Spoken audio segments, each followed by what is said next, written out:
Recapitulemos. Estamos viendo el capítulo número 3 del libro Psicología, una introducción. El capítulo cuyo nombre es Los procesos afectivos. ¿Cuáles son los temas que tratamos hasta aquí? Aspecto energético de la conducta, teoría del psicoanálisis de Sigmund Freud, emociones y teorías emocionales con dos de sus exponentes, John Bowlby, la teoría del apego, y Daniel Goleman, y la teoría de la inteligencia emocional. Y ahora viene la última parte, personalidad y teorías de la personalidad. Continuamos entonces desde la página 160 de nuestro libro. ¿Qué es la personalidad? Cuando hablamos de personalidad pareciera que reconocemos el concepto, sobre todo cuando nos encontramos usando esta palabra tan seguido en expresiones cotidianas como qué personalidad fuerte que tenés o qué falta de personalidad. Pero, ¿qué es entonces la personalidad? Bueno, en psicología no podemos dar una definición única porque no existe una única manera de entender qué es la personalidad, pero sí podemos encontrar aspectos comunes entre muchas de las teorías que se plantean. Es la forma de ser, del comportarse de alguien, aquello que distingue a una persona de otra.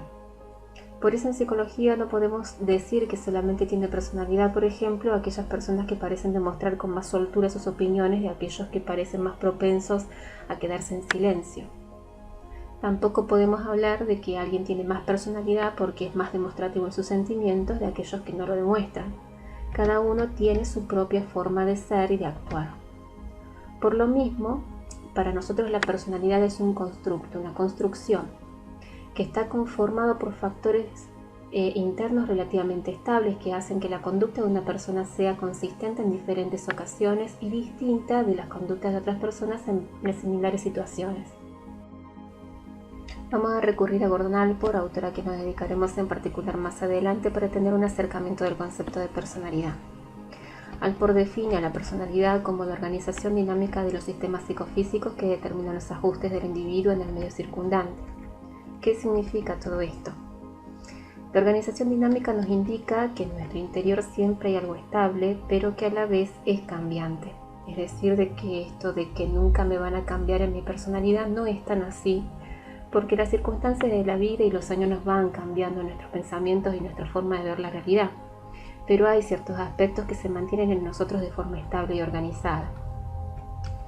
Sin embargo, ¿qué organizamos? Organizamos los sistemas psicofísicos, dice la definición. Los sistemas psicofísicos hacen referencia a nuestro estado corporal, o sea, lo biológico, y lo mental, lo psicológico. Por ejemplo, puedo ser la persona que siempre pareciera ser la que está de mejor humor o la persona que siempre está más tranquila. Pero si me duele la cabeza, difícilmente voy a querer sonreírle a los demás como estoy acostumbrado a hacer, o hacer simplemente como que tengo todo el ánimo del mundo para escuchar a alguien con sus problemas, aunque tenga toda la paciencia del mundo, porque estoy con dolor de cabeza, y entonces eso afecta a mi estado emocional. Como ven, la personalidad es dinámica y se va ajustando al medio en el que estamos, buscando la mejor manera de adaptarnos a nuevas circunstancias y personas según las experiencias individuales. Incluso los rasgos genéticos, es decir, esas cosas heredadas, son de mucha influencia, pero no son determinantes. Si bien los estímulos recibidos del medio más cercano son aspectos primordiales en la conformación de nuestra personalidad, no son determinantes de quiénes somos en realidad. Si no, fíjense en un ejemplo muy simple. Si tienen hermanos, van a ver que cada uno es un mundo propio. Ni siquiera gemelos idénticos en apariencia son iguales en personalidad. En el final de la página 161 aparece un interesante esquema que organiza claro lo que es la personalidad y lo que no es la personalidad. Pero a mí me resulta muy importante tener en cuenta la definición que nos ofrece Allport. Vamos a ver los exponentes más importantes dentro de la teoría de la personalidad: a Kretschmer, a Jung, Allport y Eysenck, como para que ustedes tengan una idea general del desarrollo de estas cuatro teorías, sin adentrarnos específicamente en todo el desarrollo de las teorías psicológicas de estos cuatro exponentes principales. Vamos a darle importancia o preponderancia porque estos cuatro autores se han dedicado específicamente al ámbito de la psicología de la personalidad. Incluso Allport es considerado como el padre dentro de la psicología de la personalidad, uno de los fundadores de esta rama de la psicología. Ernst Kretschmer fue un destacado psiquiatra alemán nominado en 1929 al Premio Nobel de Fisiología o Medicina. Dentro de su diversa obra podemos destacar entre tantas Psicología médica, Hombres geniales, Delirio sensitivo paranoide, pero sin duda su obra más conocida es Constitución y carácter, en la que Kretschmer realiza una clasificación mediante la que vincula la constitución física de los sujetos con su temperamento. Es decir, que la personalidad pareciera ser que está bastante relacionada con nuestras características físicas. El autor realiza estos estudios observando a sujetos que padecían esquizofrenia y psicosis maníaco-depresiva, o sea que estamos hablando de personas con enfermedad mental. Es interesante ver, si quieren investigar más, que lo encontramos mucho a Kretschmer relacionado con lo que es la psicología forense o la psicología judicial. Sí, se lo ve mucho dentro de esa rama. Kretschmer formula una clasificación basándose en las características físicas del sujeto y otra clasificación basándose en la forma de ser del mismo, conocidas como clasificación biotipológica de Kretschmer. Estudia al ser humano de manera integrada a partir de su tipo constitucional. Toma en cuenta sus características físicas, psíquicas y comportamentales para ir conociendo sus tendencias y aptitudes, su tipo de inteligencia, fortalezas y debilidades, considerando que cada ser humano es único y irrepetible por su base genética y la influencia de los factores positivos y negativos en su desarrollo. Él pensó que sobre la base del aspecto físico podía preverse el comportamiento y el carácter de los hombres. Gracias a una técnica precisa de mediciones, consiguió demostrar la existencia de una relación entre la constitución corporal y el temperamento. La tipología desarrollada por Kretschmer ustedes la van a encontrar en la página 165 de nuestro libro, donde van a encontrar 4 tipologías: la de los pícnicos, la de los asténicos, atléticos y displásicos. Pícnicos: cuerpo pesado, cara ancha y extremidades cortas, son personas sociables, alegres y cálidas, de humor variable, que pasan de la euforia a la depresión. Asténicos: delgados, de hombros estrechos, extremidades largas y escaso desarrollo muscular, reservados y poco sociables, hipersensibles, suelen ser fríos y distantes.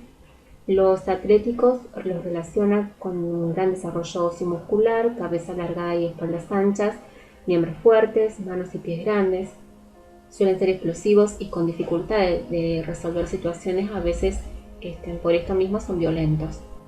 Y el último grupo son los displásicos, que son personas atípicas porque reúnen las características de los 3 anteriores y suelen poseer trastornos glandulares, por lo que hace que tengan gran variabilidad de temperamento y sus reacciones sean imprevisibles. Uno de los aportes más significativos de Carl Jung para la psicología quizás lo encontró con su distanciamiento de Sigmund Freud, su antiguo compañero maestro. Jung comenzó con sus desacuerdos en la descripción que Freud hacía de la psiquis, sobre todo en el tema que se relacionaba al contenido del inconsciente, porque consideraba que era un pensamiento reduccionista de la persona. Jung decía que no se puede explicar a las personas solo por su impulso sexual y sus experiencias traumáticas de la infancia. Sigmund Freud ya había sido declarada persona hasta ese momento no grata en la comunidad académica.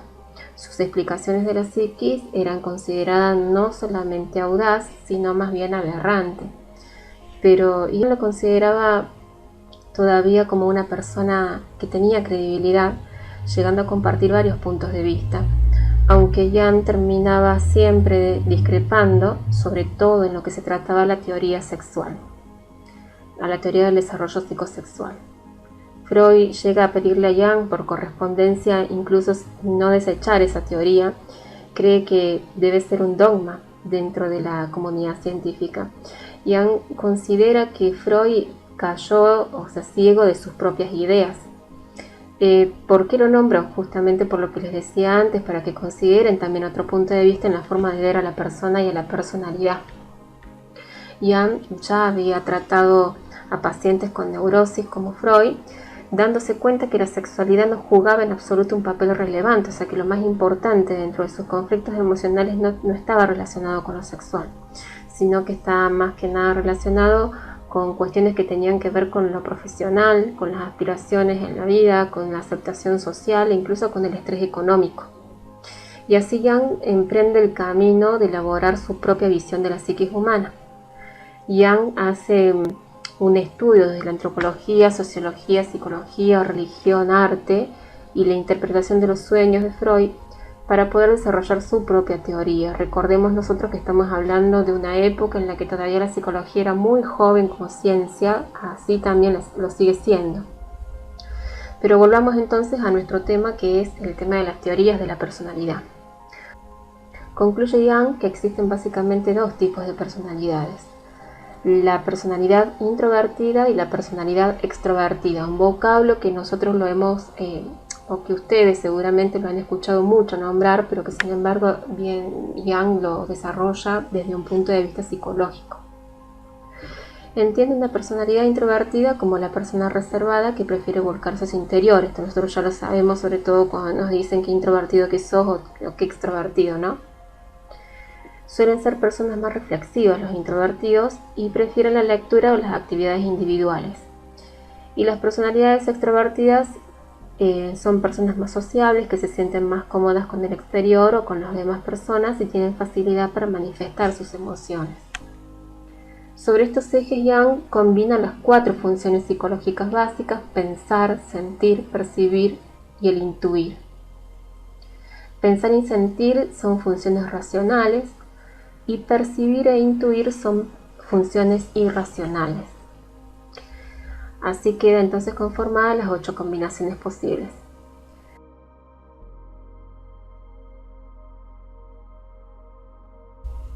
Uno, pensamiento introvertido. Son los que se formulan preguntas y tratan de entenderse a sí mismos, apartándose por ahí del reino de la realidad para poder meterse en sus propias ideas. Son de pensamiento más que nada abstracto, quiere decir aquello que no puedo ver ni tocar, entonces son de un pensamiento más que nada filosófico. 2, el pensamiento extravertido. Son personas que se rigen a sí mismos y a los demás por reglas y pensamientos fijos. Las razones y las explicaciones las encuentran en la evidencia. Se describen como realistas y de pensamiento poco variable, quizá un poco reacios a considerar ver más allá de lo visible y comprobable. 3, sentimiento introvertido. Inaccesibles al resto de la gente, dan sin embargo una sensación de autonomía y de armonía y suelen apasionarse por la música y la poesía. ¿Por qué son inaccesibles al resto de la gente? Porque sufren y ríen en silencio, sin necesidad, por ejemplo, de darlo a conocer a todo el mundo. 4, sentimiento extrovertido. Les gusta demostrar lo que les afecta y compartir sus emociones. Son sociables y bien adaptados a su época y a su medio. Les interesan las relaciones sociales y las fiestas, por ejemplo, y pueden considerarse un poco volubles en el sentido que les importa demasiado lo que los demás opinen de ellos y les afecta lo que los demás piensan de ellos y piensan mal, por ejemplo. 5, las sensaciones introvertidos. Son personas que se nutren de las impresiones sensoriales más que de las ideas abstractas o filosóficas y viven inmersos en sus sensaciones internas. Suelen ser modestos y callados, y Jung muchas veces los relaciona con aquellas personas que se dedican normalmente al arte o a la artesanía. 6, de sensaciones extravertidas. Les interesa lo externo, son personas prácticas, sencillas y aceptan al mundo tal cual lo perciben. Buscan el placer en las relaciones con otras personas y los entornos reales. 7, intuición introvertida. Son personas soñadoras que se entregan a sus visiones internas, se desconectan de la realidad para sí mismos y muchas veces Jung por eso Jung los relaciona a menudo con lo esotérico, las personas que les interesan todo lo que tiene que ver con lo esotérico y espiritual. Y 8, intuición extravertida. Son personas que tienen una intuición que los hace tener olfato para cualquier novedad. Suelen resolver disputas o ser líderes carismáticos, dice Jung. Emprenden proyectos grandes y son bastante aventureros. Entonces en la clase de hoy tratamos lo que es la personalidad y tratamos 2 de los principales exponentes con su teoría de la personalidad. La próxima clase quedaría para ver Allport y Eysenck, más el desarrollo de lo que nosotros entendemos como salud y enfermedad mental.